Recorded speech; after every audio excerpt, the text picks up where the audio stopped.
Hello and welcome back to Coffee and Film. I'm Matt and now today I'm going to take a look at the final trailer for The King.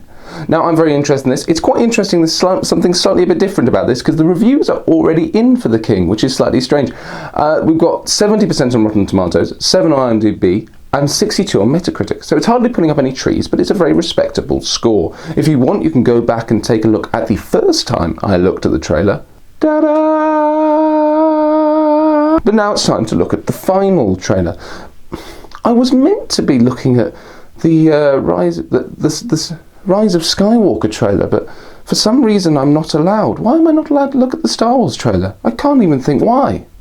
I loved The Last Jedi. I love what Rian Johnson did with it. I loved The Last Jedi. I love what Rian Johnson did with it. I loved The Last Jedi. I love what Rian Johnson did with it. I loved The Last Jedi. I love what Rian Johnson did with it. I loved The Last Jedi. I love what Rian Johnson did with it. Nope, can't think of anything. So, in the words of Shakespeare, of which The King is based off, men of few words are the best men. So let's crack on and watch the new trailer.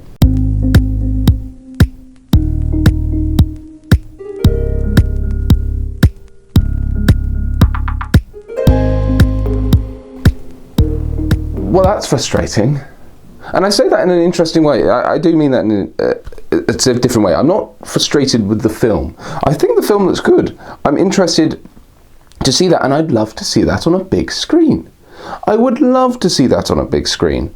Because of the weight of it and also the cinematic way they're presenting the battle, it would look fantastic on a big screen with massive speakers. However, apparently it's out on limited release at the moment.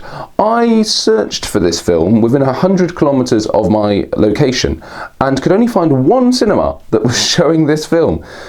It's not it's on a very limited release. It's not really out there for public. It's really just out there because it gets eligible for awards if it's in the cinemas long enough, which is really frustrating because it would be great if it was distributed normally in the big multiplexes. It could be great. In terms of the film itself, as I said, looks great.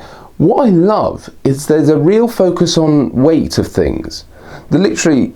Physically you can see the weight of the armour, the weight of the axes crunching into people. You really feel that dirt underneath the fingernails sort of experience. But there's also a different kind of weight. It seems like the film is also going to focus on the weight of power on people. And that's really interesting, really cool, because you can see the way that it's going to change people throughout the film. And then you obviously get the crossover with the way that someone actually hits someone with an axe, and also you can see them, well, worn down by the crown they wear, in the words of Henry V. Yeah, it's great. As I say, the general consensus is this is not as good as the sum of its parts. I'm slightly concerned by Robert Pattinson's turn as the King of France, because I feel like this may have been the way it was cut, but it could descend into moustache-twirling Bond villain without Mr. Henry, I have been expecting you with my French army at Agincourt. I hope that's just the way it's cut, because he is fantastic, Robert Pattinson, and I really hope that he's just actually given some moments to shine rather than just villain dialogue.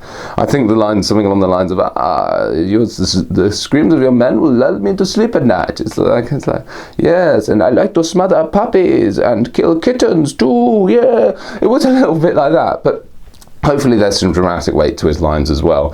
Fantastic supporting cast. I'm really excited. As I said previously, I love Joel Edgerton in anything, and Ben Mendelsohn as Henry IV could be great as well, because it's a really good role to get his teeth into, a really embittered role from someone who's been ruling for too long. But Timothée Chalamet is where this film's going to live and die, because the transformation of Henry V from a fun-loving prince into someone who, as I said earlier, really feels the weight of the crown is something that could be really, really enjoyable to watch.